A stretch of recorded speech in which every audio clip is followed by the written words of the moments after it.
Dans ce tutoriel, je vais vous présenter comment utiliser le Pathfinder pour créer des formes et les alignements pour répartir nos éléments sur la page avec précision. Pour commencer, je vais vous présenter les différentes options du Pathfinder. Pour cela, je vais créer des formes. Donc ici, en cliquant sur l'outil rectangle, donc je vais créer par exemple un carré. Je trace mon rectangle et en maintenant Maj, j'obtiens une forme parfaite. Et je vais venir créer avec un clic droit sur l'outil rectangle un cercle et je vais les superposer. Ensuite, je vais venir dupliquer mon duo de formes. Donc pour cela, il faut cliquer sur la touche Alt ou Option et faire glisser sa forme. Et on peut aussi utiliser Maj pour contraindre un alignement avec la forme de base. Et maintenant, on va donc utiliser le Pathfinder. Donc pour y avoir accès, on peut aller dans l'onglet Fenêtre, puis Objet et mise en page Pathfinder. Et on peut également y accéder en sélectionnant nos deux objets et en cliquant sur Objet, Pathfinder, dans lequel on a accès aux différentes options. Donc pour utiliser le Pathfinder, il faut sélectionner les formes qu'on souhaite combiner ensemble et cliquer sur une de ces 5 icônes. Donc tout d'abord, il y a l'addition qui va venir créer nos deux formes en une et qui va prendre la couleur de la forme qui se trouve au premier plan. Si je veux que ma forme globale soit rose, je vais placer cette forme-ci en arrière-plan. On fait un clic droit et on se rend dans le menu disposition et on la place en arrière-plan. Ce qu'on peut aussi faire avec le raccourci commande Maj parenthèse fermée. Et là, si j'associe mes deux formes, elles seront roses. Ensuite, on a la soustraction de l'objet de premier plan qui va donc retirer l'objet de premier plan à l'autre forme. Ensuite, on a l'intersection qui ne va garder que l'intersection entre les deux formes. L'exclusion du chevauchement qui, à l'inverse, va retirer l'intersection entre les deux formes. Et enfin, la soustraction de l'objet d'arrière-plan qui, à l'inverse de l'autre soustraction, va retirer l'objet d'arrière-plan à l'objet de premier plan. Maintenant, je vais vous montrer le fonctionnement de l'outil alignement qui permet de répartir avec précision nos objets sur la page sans utiliser les repères commentés. Pour utiliser les alignements, on va se rendre dans l'onglet Fenêtre, puis dans Objets et mise en page et Alignement. Donc tout d'abord, on a l'alignement des objets qui permet de gérer la disposition des objets entre eux.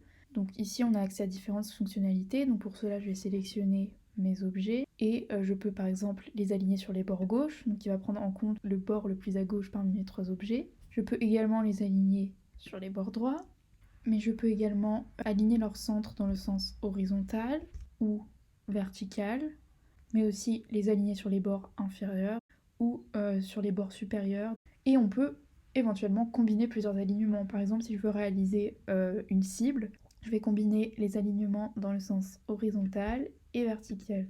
Ces alignements, donc là, ils se font par rapport à mes objets entre eux, mais on peut aussi baser notre alignement sur différents éléments, donc notamment sur les marges, sur la page ou sur la planche. Donc ici, si je veux par exemple mettre ma cible au centre de ma page, je vais commencer par associer mes objets en les sélectionnant tous, puis en effectuant un clic droit, puis en allant dans le menu Associer, ou alors par le raccourci Commande G. Puis je vais me baser donc sur ma page et cliquer sur l'icône alignée dans le sens horizontal et vertical. Ensuite, on a la répartition des objets qui permet de définir l'élément qui permet de répartir les objets entre eux. Voilà, si je les répartis sur les bords supérieurs, ça veut dire que mes bords supérieurs de chacun de mes cadres seront équidistants. Et donc, on peut également utiliser un espacement en millimètres. Donc, pour cela, on va cocher l'option Utiliser l'espacement et ici définir un espacement. Donc, mettons 30 mm. Et là, par exemple, je vais décider d'aligner mes bords supérieurs, mais ici ils seront répartis avec une distance de 30 mm entre eux. Et enfin, il y a la répartition de l'espacement qui permet d'avoir un écart, des écarts égaux entre les objets. Donc par exemple, si je veux que mes objets soient répartis équitablement sur mes marges, je vais cliquer sur l'icône répartir sur l'espace vertical et je me rends compte que mes objets sont équidistants les uns des autres en occupant tout l'espace qui se situe entre mes deux marges.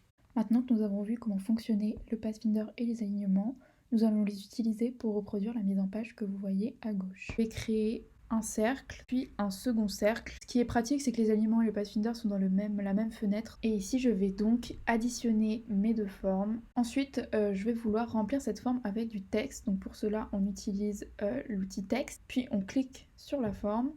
Et ici, je vais la remplir avec un texte de substitution. Et maintenant, je n'ai plus envie qu'on voit ma forme rose. Et pour cela, je vais tout simplement retirer la couleur. Ensuite, je vais venir créer un groupe de formes qui va venir orner mon texte. Pour cela, je vais d'abord créer deux cercles. À l'aide de l'outil alignement, je vais vouloir aligner mes formes entre elles. Donc, je vérifie bien qu'on aligne par rapport à ma sélection. Puis, je vais les centrer horizontalement et verticalement. Puis je me rends dans la fenêtre Pathfinder et j'utilise la soustraction de l'objet de premier plan. Et voilà, j'obtiens un cercle évidé. Et ensuite, je vais vouloir obtenir un croissant de lune. Donc pour cela, je vais sélectionner mes deux formes et je vais aligner leur centre dans le sens vertical. Puis je vais faire en sorte que mes deux formes se superposent, mais avec un espacement que j'ai défini, j'entre 25 mm. Et je vais venir aligner leur centre dans le sens horizontal. Puis à l'aide de l'outil Pathfinder, soustraction de l'objet au premier plan, je vais obtenir mon croissant de lune. Je vais venir créer ma forme finale à partir de ces deux formes que je vais associer ensemble. Donc pour cela, je vais utiliser toujours l'outil alignement et les centrer entre eux dans le sens vertical. Puis je vais faire en sorte que l'écart entre les deux objets se fasse par rapport à une valeur que j'ai définie. Puis je vais les répartir dans le sens horizontal et j'obtiens mon groupe de formes que je vais donc associer pour que l'ordinateur ne le considère que comme une seule forme. Je vais ensuite dupliquer ma forme pour en avoir une en haut et en bas de ma page. Et pour que ce soit plus harmonieux, j'ai décidé d'appliquer une symétrie à ma forme. Et maintenant, je vais répartir mon bloc de texte et mes formes sur la page. Je vais placer ma première lune en me basant sur les marges, puis en cliquant sur aligner sur les bords droits. Et la seconde sur les bords gauche. Je veux que mon texte soit équidistant de mes deux lunes et que l'ensemble soit centré sur la page. Pour cela, je vais commencer par venir centrer mon texte donc par rapport aux marges. Donc pour cela, je vais encore une fois définir un espacement donc de 70 mm.